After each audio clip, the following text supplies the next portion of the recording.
एक ही गुरु के दो शिष्य हैं, सुदामा और कृष्ण, संदीपनी उपाध्याय इनके गुरु जी।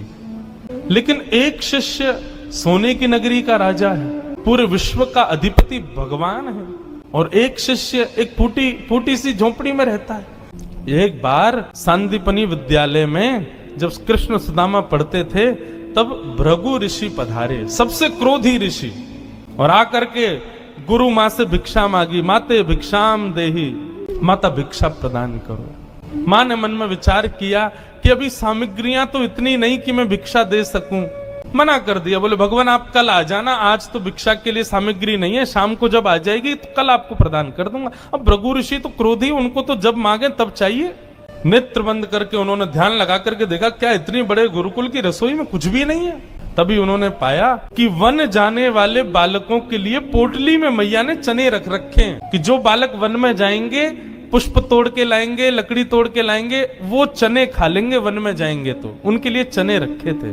भृगु ऋषि बोले बालकों की ज्यादा चिंता है, एक ऋषि द्वार पर आया उसकी चिंता नहीं है।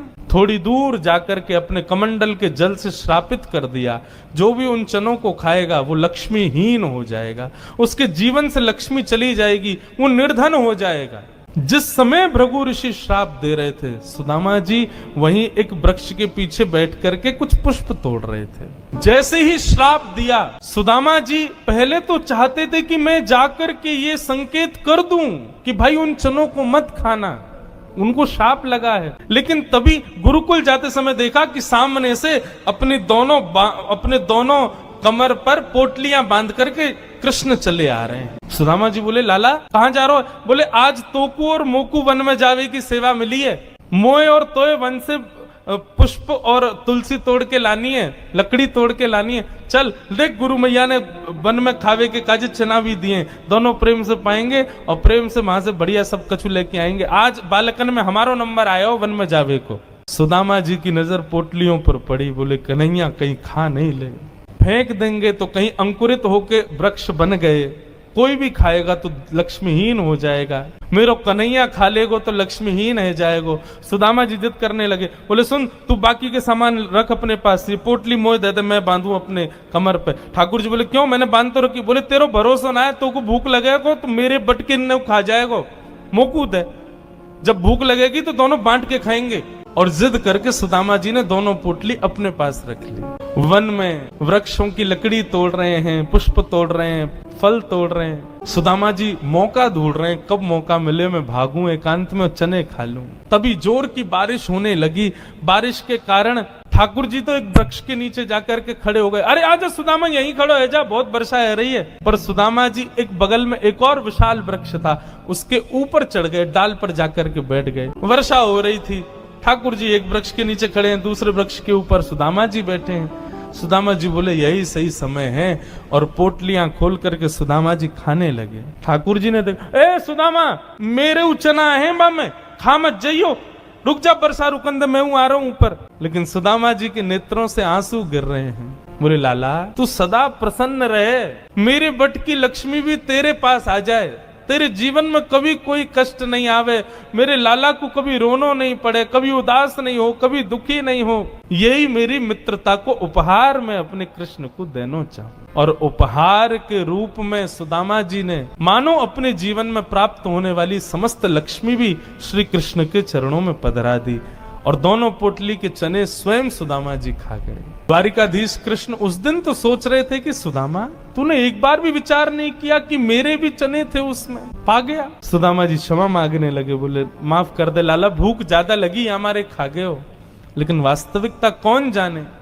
सुदामा जी महाराज फटी टूटी झोपड़ी में रहते हैं, उधरी हुई धोती पहनते हैं, अन्न जल का तो कोई ठिकाना ही नहीं है, ऐसे घर में रहते हैं। पत्नी बोली द्वारिकाधीश आपके मित्र हैं, आप जाते क्यों नहीं कभी उनसे मिलने? सुदामा जी बोले कहीं मेरी दशा देख करके कोई ये ना सोचे गरीब है, भिखारी मांगने आया, इसलिए मुझे अजीब लगता है। और दूसरी बात ये कि मैं कृष्ण का सखा हूं, अब कृष्ण तो बढ़िया राजकीय वेश में रहता है, अब मैं ऐसे रहता हूं, कोई मुझे देख करके कहीं ये ना सोचे ये कैसा सखा ठाकुर जी का, इसलिए मुझे लगता है कि मैं यहीं से ही उनको भज लूं, उनके पास ना जाऊं। सुदामा जी की पत्नी ने सौगंध दे दी, तुम्हें मेरी सौगंध है, जाओ द्वारिकाधीश से मिलके आओ। पत्नी की सौगंध मान करके सुदामा जी आज विचार करने लगे, जाऊं? कृष्ण ये तो नहीं सोचेगा कि कहां से आ गया, कुछ मांगने आया है। कृष्ण तो नहीं सोचेगा, लेकिन उसकी पटरानियां, उसके राज्य के लोग, महामंत्री आदि ये सब तो नहीं सोचेंगे। सुदामा जी को बहुत संकोच हो रहा है, लेकिन पत्नी की सौगंध है तो निकल पड़े। पत्नी ने 4 घरों में जाकर के अलग अलग एक एक मुट्ठी चावल लिए, जानबूझ। क्यों? ताकि जब ये पोटली द्वारिकाधीश देखेंगे तो अलग अलग प्रकार के चावलों को देख के पहचान जाएंगे कि एक दाना भी सुदामा के घर का नहीं है। थोड़ी तो कृपा करेंगे मेरे ऊपर। सुदामा जी पोटली दबाए निकल पड़े। सुदामा जी महाराज धीरे धीरे चल करके द्वारिका की ओर जा रहे हैं। चलते चलते महीनों बीत गए सुदामा जी को। तभी एक व्यक्ति से बोले, भैया द्वारिका नगरी कितनी दूर रह गई है अभी यहाँ से?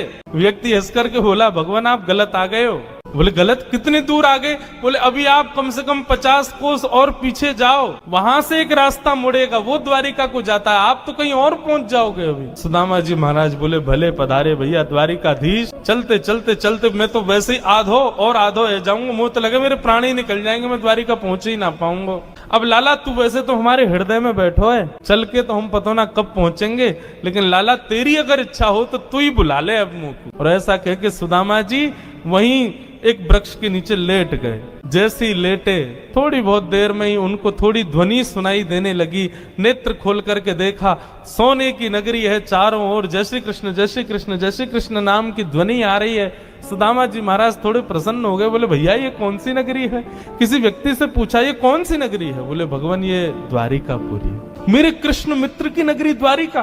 बोले हाँ ये द्वारिकाधीश की नगरी द्वारिका। सुदामा जी तो नाचने लगे, जय हो वारे कन्हैया तेरी कृपा। भैया ये द्वारिकाधीश कहाँ बैठे होंगे? बोले सामने जो महल दिख रहा है इसी के राजा हैं द्वारिका, आप चले जाओ। सुदामा जी गए द्वारपालों से जाकर के बोले, भगवान मेरी फटी हुई धोती और मेरे पतले दुबले तन को देख करके आप ये मत सोचना मैं गरीब हूँ कुछ मांगने आया हूँ। पहले ही स्पष्ट कर दिया मैं कृष्ण का सखा हूँ। हम दोनों एक साथ एक ही गुरुकुल में पढ़े हैं, नाम मेरा सुदामा है। आज अपने सखा से मिलने आया हूँ, आप कृपा करके उनको जाकर के ये बता दीजिए। और सुनिए, यदि वो बहुत व्यस्त हो तो उनको परेशान मत करो, आपके इतने बड़े महल में कोई खिड़की हो वहां से मुझको उनका दर्शन करा दो, मैं तो केवल उनको देखने आया हूं। द्वारपालों ने बंधुओं ससम्मान सुदामा जी को बिठाया। कहा महाराज द्वारिकाधीश प्रसाद पा रहे हैं, हम फिर भी निवेदन कर देते हैं। भीतर जाके द्वारपालों ने जैसे ही बताया, द्वार पर आपके सखा आए हैं, बचपन के मित्र हैं, नाम उन्होंने सुदामा बताया है। सुदामा नाम सुनते ही भगवान खा रहे थे, खाते खाते रुक गए। बोले क्या नाम बताया? बोले सुदामा। मेरे बचपन के सखा सुदामा आए हैं बाहर? बोले हाँ नाथ सुदामा जी आए। आप प्रसाद पा लीजिए, हमने उनको कह दिया है आप जब निवृत्त हो जाएंगे तब दर्शन कराएंगे। भगवान बोले प्रसाद ये आवश्यक है?